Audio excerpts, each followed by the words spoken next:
सभी दर्शकों को हमारी राधे राधे। दर्शकों, आप सभी का स्वागत है हमारे मंच पर। दर्शकों, आज की कहानी एक युवा की है जो पहले दिल्ली रहता था, फिर दिल्ली छोड़कर मुंबई चला गया और उसके बाद आज वो पुणे में रह रहा है। दर्शकों, बहुत ही प्रेरणादायक कहानी है, लेकिन कहानी शुरू करने से पहले हमारी आपसे गुजारिश है कि वीडियो पूरी देखें, लाइक करें, शेयर करें और हो सके तो हमारे चैनल को सब्सक्राइब करें। तो चलिए सुनते हैं ये लड़का क्या कह रहा है। लड़का कहता है, गर्म जोशीली बीवी को अगर उसका पति शारीरिक रूप से संतुष्ट ना कर पाए तो वो ऐसा कदम उठा ही लेती है। 8 साल पहले की बात है। मैं किसी काम से 2 महीने के लिए बाहर चला गया था। उसी वक्त मेरी पत्नी का किसी के साथ अफेयर हो गया। जब मैं वापस लौटा तो मुझे पता चला कि मेरी पत्नी मुझे छोड़कर जा चुकी है और जिसके पास गई थी वो बहुत ही अमीर NRI था, जिसके दिल्ली में 1-2 रेस्टोरेंट थे, 6 पेट्रोल पंप थे और कई सारी गाड़ियाँ, बंगला, सब कुछ था उसके पास। मतलब कि मेरे से कई गुना ज़्यादा पैसे वाला था। शायद वो पैसे देखकर ही वहाँ गई थी। लेकिन मैंने जब अपनी पत्नी से बात की कि हमारे घर खर्चे से ज़्यादा तो मैं कमा रहा था, फिर तुम्हें जाने की क्या ज़रूरत पड़ गई, तो उसका कहना था कि मैं तुमसे संतुष्ट नहीं हो पाती थी, इसलिए मैं इनके साथ आ गई और अब इनके साथ ही रहूँगी। मैंने उसे काफ़ी मनाया लेकिन वह मानी नहीं। आखिर में फिर हम दोनों ने तलाक ले लिया और उसके बाद मैं बुरी तरह टूट गया था। समझ नहीं आ रहा था कि क्या करूं। मैं शराब पीने लगा, सिगरेट पीने लगा। कुछ समय बाद मैंने सोचा कि मेरे लिए दिल्ली छोड़ देना ही बेहतर होगा।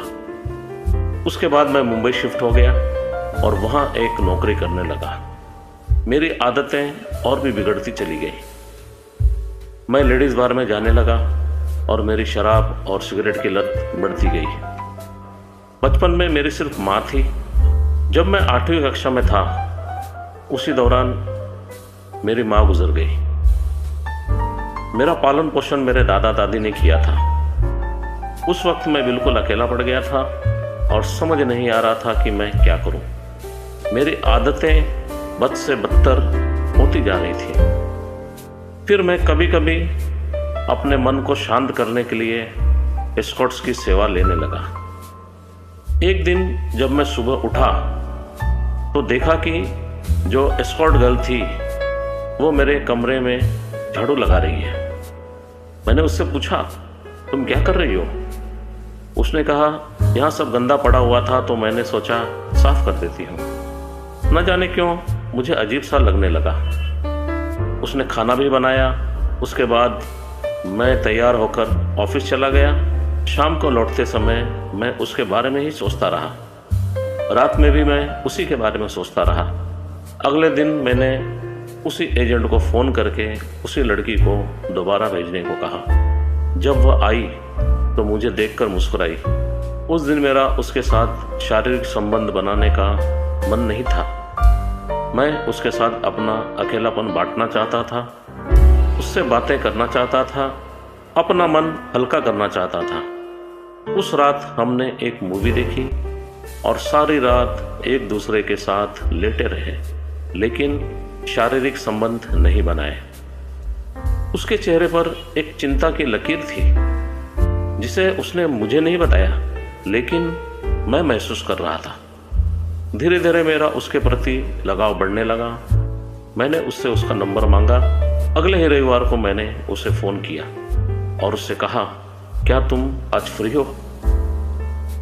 अगर फ्री हो तो हम मूवी देखने चलते हैं। मैं उसके साथ मूवी देखने चला गया। इस तरह हम लोग हर रविवार मिलने लगे। उसके साथ मिलते मिलते मेरी आदतों में काफ़ी सुधार होने लगा। मेरी शराब और सिगरेट की लत लगभग 60 से 70% तक कम हो गई। मेरा बिखरा हुआ कमरा साफ सुथरा और रहने लायक दिखने लगा।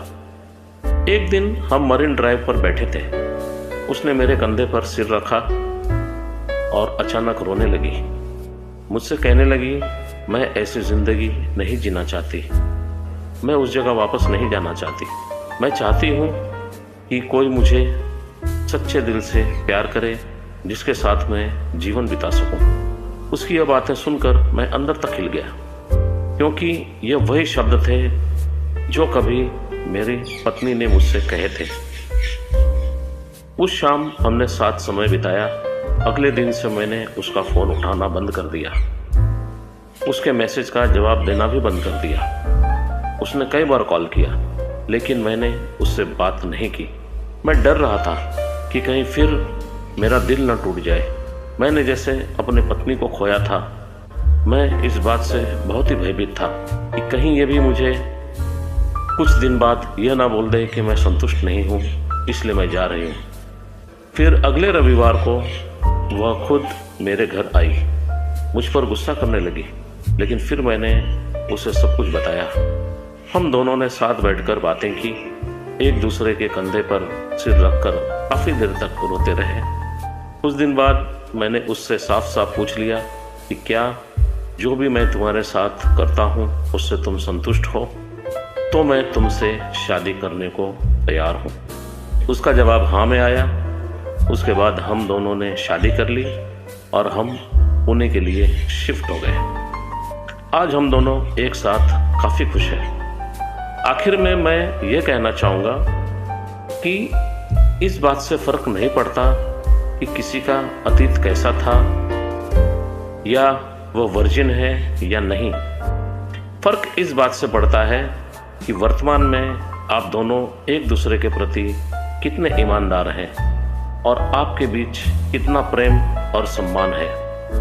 इंसान हर बार गलत नहीं होता, कभी कभी मजबूरियाँ उसे गलत रास्ते पर ले जाती हैं और कभी कभी शौक उसे गलत रास्ते पर ले जाते हैं। तो दर्शकों, यह थी कहानी इस युवा की। हमारी तो यही सलाह है कि आपकी जिससे भी शादी हुई है उससे पूरे लॉयल रहें, डेडिकेटेड रहें। यही जीवन है। पैसा, प्रेम, ये सब तो कम ज़्यादा होता रहता है और मेरा ख्याल है कि 50 साल के बाद इन सब चीज़ों की किसी को ज़रूरत नहीं होती है। जब बच्चे बड़े हो जाते हैं तब ना पैसा चाहिए, ना प्रेम चाहिए और ना शारीरिक संबंध चाहिए, कुछ नहीं चाहिए होता, सिर्फ परिवार चाहिए होता है। उस दिन के लिए अपने आप को संभाल कर रखें, अपने परिवार को जोड़ कर रखें, यही हमारी सलाह है। कोई भी परिवार न टूटे, हम तो यही चाहते हैं। और इसके साथ आज की वीडियो समाप्त करते हैं।